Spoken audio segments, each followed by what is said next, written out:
فروجهن ولا يبدين زينتهن الا ما ظهر منها وَلْيَضْرِبْنَ بِخُمُرِهِنَّ عَلَى جُيُوبِهِنَّ وَلَا يُبْدِينَ زِينَتَهُنَّ إِلَّا لِبُعُولَتِهِنَّ أَوْ آبَائِهِنَّ أَوْ آبَاءِ بُعُولَتِهِنَّ أَوْ أَبْنَائِهِنَّ أَوْ أَبْنَاءِ بُعُولَتِهِنَّ أَوْ إِخْوَانِهِنَّ أَوْ بَنِي إِخْوَانِهِنَّ أَوْ بَنِي أَخَوَاتِهِنَّ أَوْ نِسَائِهِنَّ أَوْ مَا مَلَكَتْ أَيْمَانُهُنَّ أَوِ التَّابِعِينَ غَيْرِ أُولِي الْإِرْبَةِ مِنَ الرِّجَالِ أَوِ الطَّفْلِ الَّذِينَ لَا يَظْهَرُونَ عَلَى عَوْرَاتِ النِّسَاءِ وَلَا يَضْرِبْنَ بِأَرْجُلِهِنَّ لِيُعْلَمَ مَا يُخْفِينَ مِنْ زِينَتِهِنَّ وَتُوبُوا إِلَى اللَّهِ جَمِيعًا أَيُّهَا الْمُؤْمِنُونَ لَعَلَّكُمْ تُفْلِحُونَ. یہ لمبی آیت ہے. اہل ایمان، اے نبی کہہ دیجئے اہل ایمان مردوں سے اپنی نگاہیں نیچی رکھا کریں اور اپنی شرمگاہوں کی حفاظت کریں. یہی ان کے لیے زیادہ پاکیزہ عمل ہے. ان اللہ خبیر بما یصنعون، اور جو کچھ وہ کر رہے اللہ اس سے واقف ہے. وَقُلْ لِلْمُؤْمِنَاتِ يَغْضُضْنَ مِنْ أَبْصَارِهِنَّ، اور مومن عورتوں سے بھی کہہ دیجئے کہ وہ اپنی نگاہیں جو ہے نیچی رکھا کریں. وَيَحْفَظْنَ فُرُوجَهُنَّ، اپنی شرمگاہوں کی حفاظت کریں. وَلَا يُبْدِينَ زِينَتَهُنَّ إِلَّا مَا ظَهَرَ مِنْهَا، اور اپنی زینت کو ظاہر نہ کیا کریں سوائے اس کے کہ جو بالکل ظاہر ہو جائے، از خود ظاہر ہو. دیکھیے سب سے پہلے میں آپ کو بتا چکا ہوں کہ یہ گھر کے اندر کا پردہ ہے. نگاہیں نیچی رکھنا گھر کے مرد بھی اور گھر کی عورتیں بھی. یہ کیوں کہا گیا؟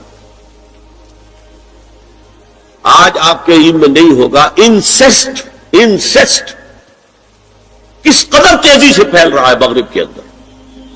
انسیسٹ کہتے ہیں باپ کا اپنی بیٹی سے ملوث ہو جانا، ماں کا اپنے بیٹے سے ملوث ہو جانا، بہن بھائیوں کا آپس میں زناکاری کرنا، یہ انسیسٹ کہنا. اس وقت امریکہ میں سب سے زیادہ جو پریکٹس ہے وہ سائیکیٹرسٹ کی ہے. بڑی فیسیں ہیں، بڑی دوائیں ہیں. جو فارماسیوٹیکل انڈسٹری ہے اس میں بھی سب سے زیادہ فلورشنگ وہ دوائیں ہیں کہ جو ذہنی امراض کی. اور مجھ سے وہاں کئی سائیکیٹرسٹ نے کہا ذہنی امراض کا سب سے بڑا سبب انسیسٹ ہے. بیٹی سے زنا کیا باپ نے، بیٹی کے دل پر جو داغ لگ گیا ہے اس کا دماغی توازن ٹھیک نہیں رہتا. بہن سے زنا کیا بھائی نے، اور یہ نہ سمجھیے کہ آپ کے ہاں نہیں ہو رہا، یہ وبا آ چکی ہے. کہیں آپ نے اخبار میں پڑھا ہوگا بیٹی نے جا کر تھانے میں خبر دی کہ باپ نے میرے ساتھ یہ حرکت کی. یہ ساری چیزیں آج ہو رہی ہیں ہمارے. اس لیے کہ جب زنا کے جو دوائی ہیں، داعیات ہیں، جو زنا کی ترغیب ہے وہ پھیلی ہوئی ہوگی، عام ہوگی، تو راستے نکالے گا. گھروں میں مرد بھی اپنی نگاہیں نیچی رکھیں. کیا مطلب؟ باپ بھی اپنی بیٹی کو گھور کر نہ دیکھے. بیٹی بیٹی ہے، لڑکی ہے. جوان بھائی بھی اپنی جوان بہن کو گھور کر نہ دیکھا. نگاہیں نیچی رکھیں. یہ نگاہیں نیچی رکھنا بازار میں چلتے ہوئے نہیں ہے. وہ تو سوسائڈ ہو جائے گی، موت آ جائے گی. تو گاڑی آپ کو کون دے گی؟ یہ گھر کے اندر ہے. اور اس لیے ہے کہ بہرحال باپ مرد ہے، بیٹی عورت ہے. میں نے آپ کو فرائیڈ کی بات بتا دی ہے. وہ تو کہتا ہی ہے کہ باپ اگر محبت بڑی نگاہ بیٹی پر ڈالا اس میں سیکس ہے، سیکس کا جذبہ ہے. اگر ماں بیٹے پر محبت بڑی نگاہ ڈال رہی ہے تو سیکس ہے. ایڈیپس کمپلیکس مشہور ہے اس کا. لیکن اپنی جگہ یہ ہے کہ باپ مرد ہے، بیٹی عورت ہے، بھائی مرد ہے، بہن عورت ہے. لہذا گھروں کے اندر بھی اپنی نگاہوں کو نیچا رکھو. میں آپ کو قول سنا چکا ہوں مولانا فراہی کا. اسلائی صاحب نے کہا جب مولانا فراہی نے مجھ سے یہ کہا کہ اصل میں سورہ احزاب میں گھر کے باہر کا پردہ ہے اور سورہ نور میں گھر کے اندر کا پردہ ہے، تو کہتے میری آنکھیں کھل گئیں اور چابی مل گئی، کلید مل گئی ان آیات کو سمجھنے کی، ان کی اصل پس منظر کو، حقیقت کو جاننے کا راستہ کھل گیا. تو یہ جو ہے غزِ بصر یہ باہر کے لیے نہیں ہے، یہ گھر کے اندر کے لیے. بیٹی کا آخر جوان ہو رہی ہے، اس کے سینے کے اوپر کچھ ابھار آ رہا ہے، اس کو گھور کر مت دے نگاہ نیچے کو. قل للمؤمنین یغضوا من ابصارهم ویحفظوا فروجهم ذلک ازکی لهم ان اللہ خبیر بما یصنعون.